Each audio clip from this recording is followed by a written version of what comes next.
Halo, assalamualaikum warahmatullahi wabarakatuh. Jumpa lagi bareng aku. Kali ini aku pengen bagi-bagi sedikit pengetahuan gitu ya. Bisa dibilang aku juga sekalian mau nge-review tentang materi yang aku dapatkan minggu lalu ya, baru-baru inilah, nggak lama gitu kan. Jadi sekalian aku juga mau mengasah ingatan aku karena jujur waktu kemarin itu aku sama sekali nggak nyatat, nggak nge-record juga. Aku hanya mengingat-ingat di kepala, dan sepulang dari kampus baru aku catat apa yang aku ingat. Terus pas aku tanya sama teman aku di kampus apakah catatan aku lengkap apa enggak, ternyata mereka bilang catatan aku lengkap gitu, alhamdulillah. Dan sekarang aku pengen coba untuk menerangkannya atau menjelaskannya ke kalian, karena selain video ini aku buat khusus buat kalian, aku juga buat video ini untuk pembelajaran aku ke depannya supaya aku nggak lupa dengan materi ini. Jadi ada beberapa hal yang harus kita perhatikan ketika kita ingin berkomunikasi.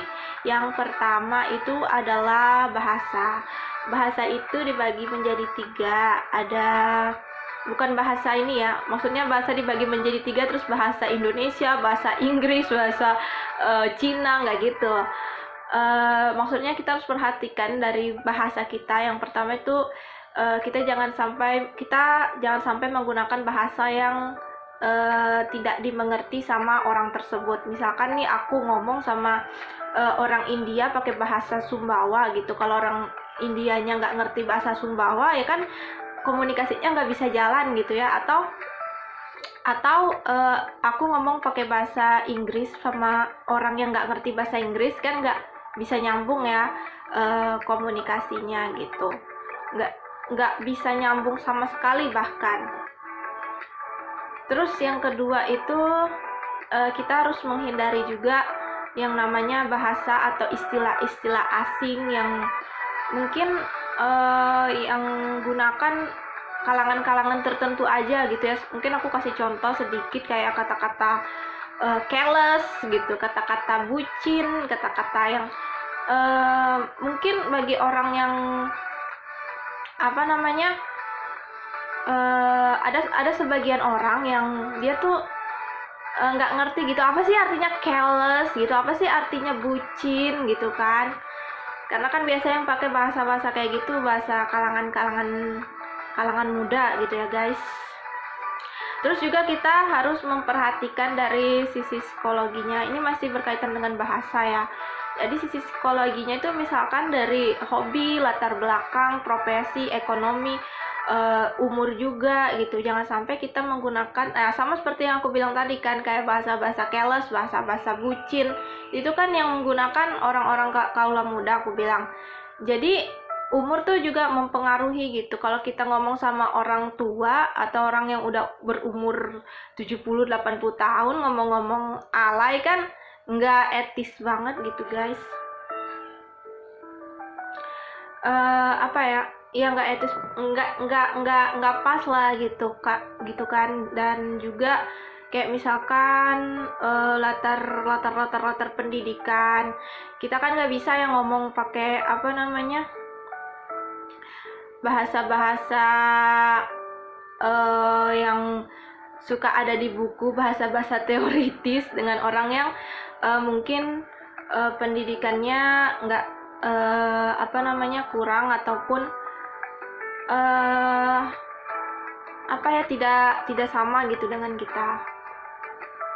Terus itu ya yang bagian bahasa yang aku ingat ya.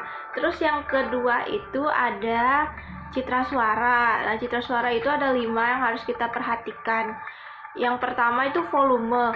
Jadi kalau misalkan aku ngomong di depan orang banyak kan aku nggak bisa ya ngomongnya pelan-pelan, karena bisa jadi ada beberapa audiens yang nggak bisa mendengarkan aku dengan baik. Terus kalau misalkan aku ngomong sama orang banyak, otomatis aku harus volume aku kencangin gitu ya, agak kerasin, atau bila perlu pakai sound system.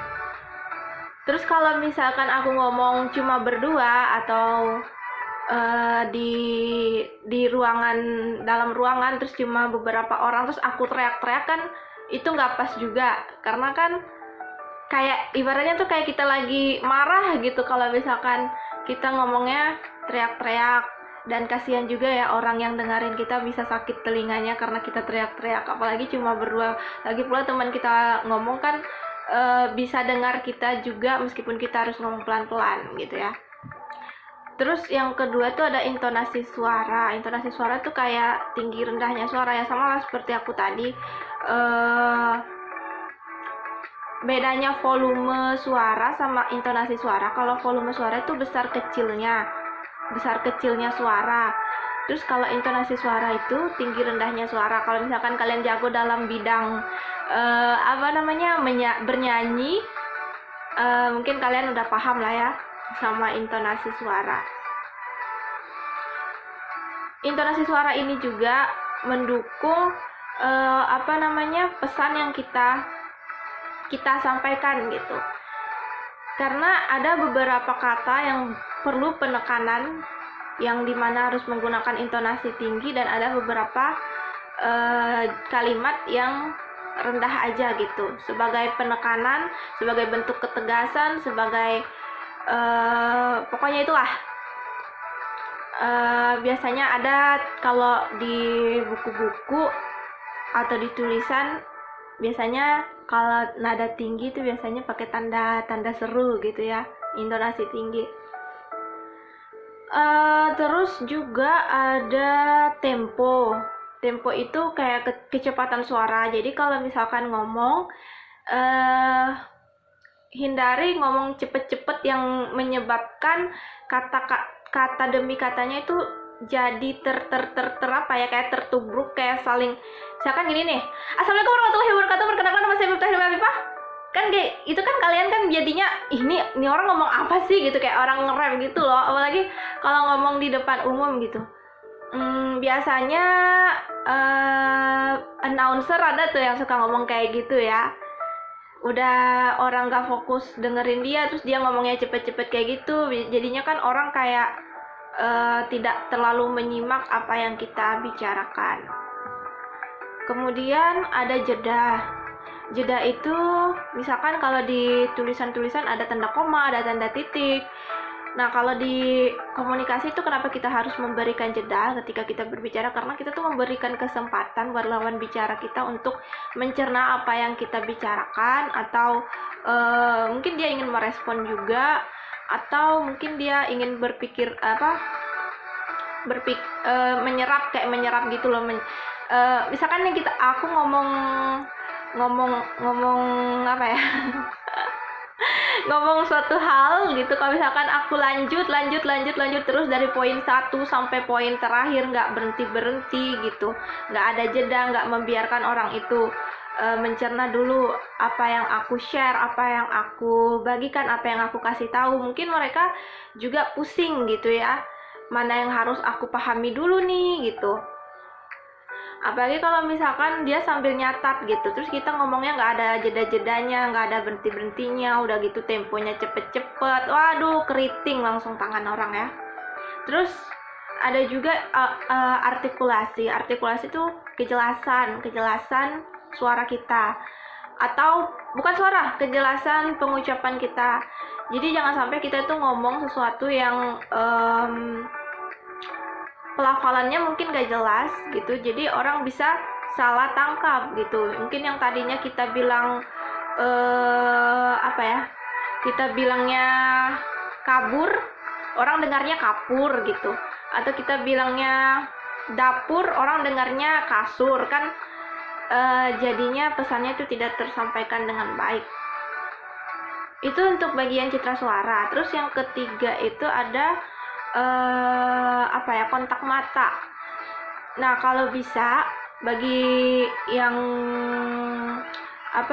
ingin mengisi acara kayak misalkan MC, ngomong di atas panggung, di depan audiens gitu ya, di depan orang banyak, kalau bisa kontak mata itu harus menyeluruh dengan seluruh audiens. Mungkin kalau khusus tunanetra hal ini nggak apa-apa untuk di skip aja gitu. Dan hindari kontak mata terhadap satu objek lebih dari 3 detik, karena secara psikologis itu akan membuat orang yang kita tatap itu menjadi risih gitu guys. Misalkan kalian berdiri di atas panggung gitu, terus ada audiens yang menyita perhatian Anda gitu kan, menyita perhatian kalian, terus kalian tuh tatap dia dalam, terus lebih dari 3 detik. Biasanya orang yang Anda tatap itu akan merasa dirinya sedang ditatap, dan ketika dia tahu dirinya sedang ditatap seperti itu, dia akan merasa risih, dan itu akan menyebabkan audiens tidak nyaman.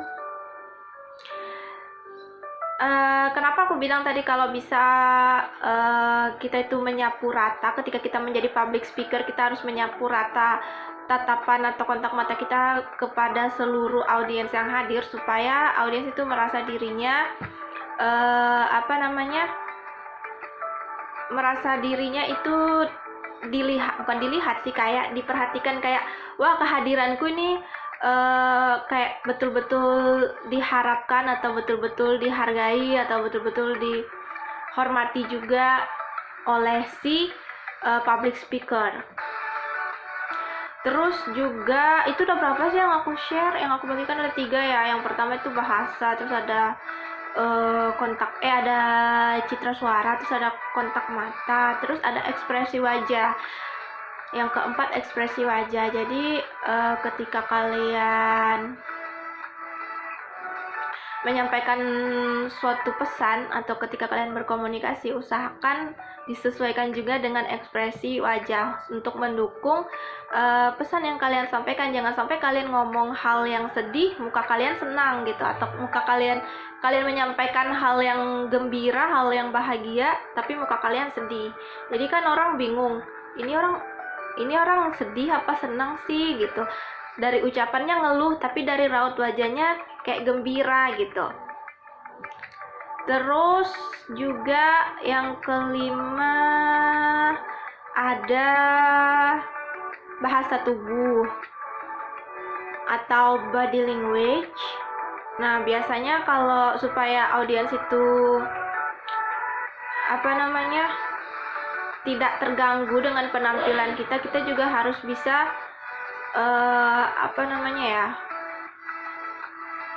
aku bingung sih cara ngebahasainnya. Intinya gini, kalau misalkan kalian lagi tampil ya di depan orang banyak, di depan umum, kalian tuh jangan sampai berlaku atau melakukan sesuatu yang bikin orang tuh kayak, ini orang ngapain sih. Misalkan kalian sambil ngomong gitu, sambil assalamualaikum warahmatullahi wabarakatuh, sambil garuk-garuk gitu, sambil jalan kiri kanan, sambil tangan kalian gerak-gerak gitu kan. Biasanya kan kalau orang gugup tuh selalu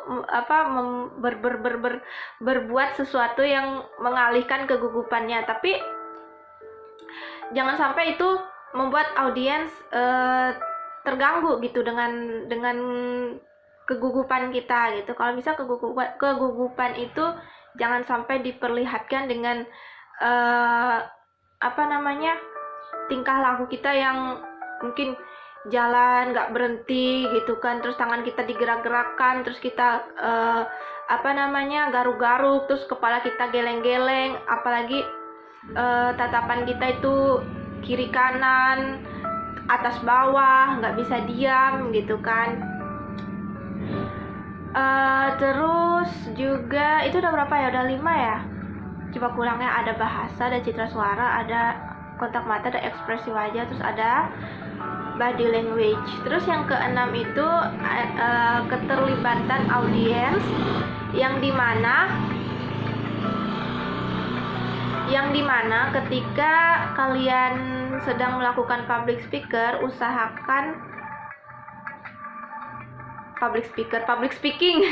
public speaker orangnya ya. Ketika kalian sedang melakukan public speaking, kalian usahakan untuk berinteraksi gitu dengan audiens, mungkin dengan menanyakan kabar atau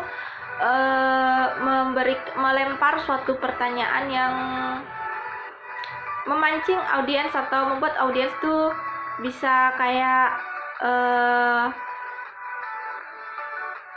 apa ya, bisa membuat audiens tuh bisa komunikatif dengan kita kayak gitulah. Misalkan assalamualaikum warahmatullahi wabarakatuh. Nah, waalaikumsalam warahmatullahi wabarakatuh. Terus bagaimana kabarnya, semuanya sehat? Atau kalian biasanya kalau ada yang apa namanya tuh melakukan yel-yel juga untuk membangkit semangat. Misalkan kayak saya bilang semangat pagi, kalian jawab pagi, pagi, pagi. Itu kan sudah memancing keterlibatan audiens supaya audiens sih enjoy gitu dengan acara kita. Jangan sampai audiens tuh ngantuk dan belum apa-apa baru pembukaan udah bosan sama apa yang kita sampaikan atau apa yang kita akan acara yang akan kita bawakan. Terus yang ketujuh itu humor.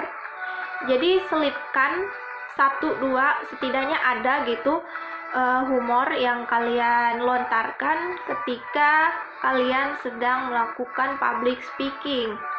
Atau biasanya kan kalau orang pembicara gitu selalu melontarkan humor seperti itu supaya kita tuh ya sama sih tujuannya, supaya kita tuh bisa enjoy, terus bisa enjoy dan gak bosan dan gak ngantuk dan apalagi ya, kayak kita tuh bukan tidak sih, aduh aku bingung nih cara ngebahasainnya. Kita tuh jadi konsentrasi kita tuh bisa kembali, bisa juga seperti itu. Yang tadinya mungkin kita udah aduh bosan, aduh capek, aduh ngantuk gitu, ketika dilontarkan suatu humor kita jadi semangat lagi, kita jadi enjoy lagi.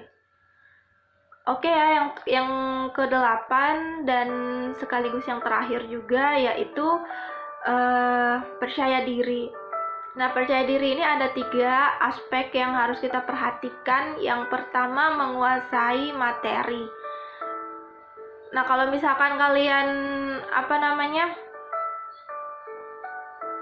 misalkan kalian ahli atau menguasai materi yang akan kalian bawakan, yang pastinya apa yang kalian sampaikan itu selain sampai kepada audiens juga enjoy juga gitu dengan apa yang kita sampaikan. Jangan sampai kalian gak ngerti sama apa yang kalian sampaikan, sama materi kalian, terus kalian membawakan materi tersebut, ujung-ujungnya kalian gak ngerti, audiens juga gak paham. Ketika audiens bertanya, kalian bingung juga gitu mau ngejawab apa. Jadi saran aku, kalau misalkan ada job gitu, terus kalian tuh merasa itu bukan bidang kalian, daripada kalian harus tampil dengan kurang maksimal, lebih baik kalian gak usah ambil job itu. Soalnya misalkan nih kayak kalian tuh ahlinya di menguasai di bidang kayak kepenulisan gitu, terus tiba-tiba kalian disuruh presentasi atau disuruh membawakan materi tentang seni rupa, atau seni rupa apa ya yang kayak bertolak belakang gitu ya, pokoknya contohnya itulah. Atau misalkan kalian tuh menguasai di bidang politik gitu, tiba-tiba kalian disuruh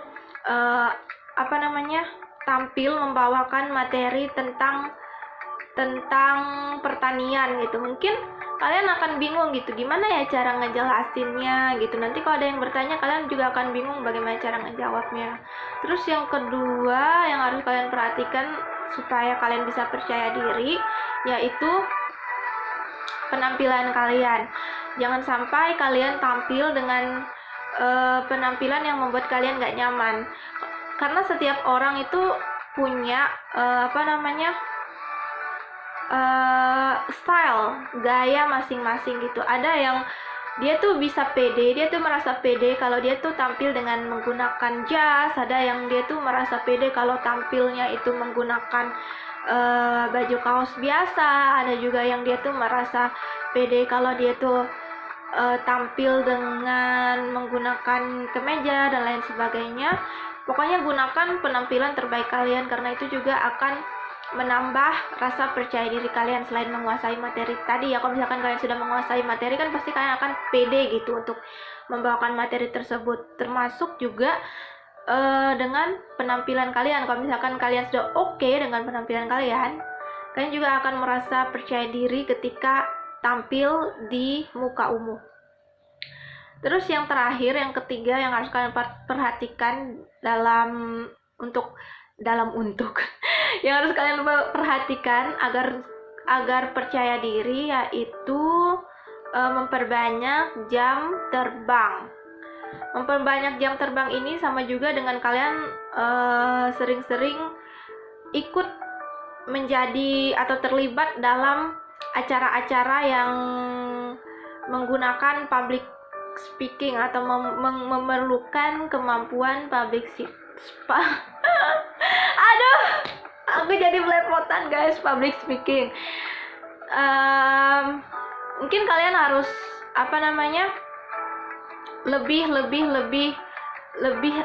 lebih aktif gitu, lebih proaktif ketika ada acara-acara. Kalian harus lebih mau dan lebih semangat gitu untuk terlibat dalam berbagai acara yang mungkin kalian bisa menjadi MC kah atau menjadi apa gitu yang membuat kalian tuh bisa tampil di depan umum. Karena semakin sering kalian tampil di muka umum, kalian akan semakin terbiasa dan kalian juga pastinya lebih percaya diri lagi karena kalian sudah berpengalaman gitu guys. Semoga aku ini apa yang aku sampaikan ini sampai ke kalian ya, bisa kalian pahami ya. Soalnya itu sih yang aku dapatkan, materi yang aku dapatkan, dan insya Allah tidak meleset gitu ya. Aku yakin gak meleset karena aku menyimak dengan baik materinya dan aku merekamnya di otak aku dengan baik. Ada sih aku catat, tapi untuk yang aku video kali ini aku sama sekali tidak menggunakan catatan karena aku masih hafal betul dan aku masih ingat banget dengan materi ini karena baru 1 minggu yang lalu dibagikan gitu, jadi masih seger lah. Jadi kalau misalkan beberapa bulan kemudian, kalau misalkan aku lupa, aku masih bisa buka catatan atau mendengarkan video ini gitu guys. Oke deh, mungkin sekian ya video aku, semoga bermanfaat. Terima kasih buat kalian yang sudah mau mendengarkan video aku dari awal sampai habis. Jangan lupa klik like, comment, share, and subscribe juga channel aku. Insya Allah kita ketemu lagi di lain waktu dan kesempatan dan di konten-konten aku selanjutnya. Tungguin ya konten aku yang lain-lainnya, yang baru-baru dan yang akan aku upload ke depan-depannya. Semoga channel aku bisa maju dan berkembang dan bisa memberikan banyak manfaat untuk orang banyak. Mohon doanya dan mohon dukungannya ya guys. Aku pamit. Wassalamualaikum warahmatullahi wabarakatuh. Bye bye.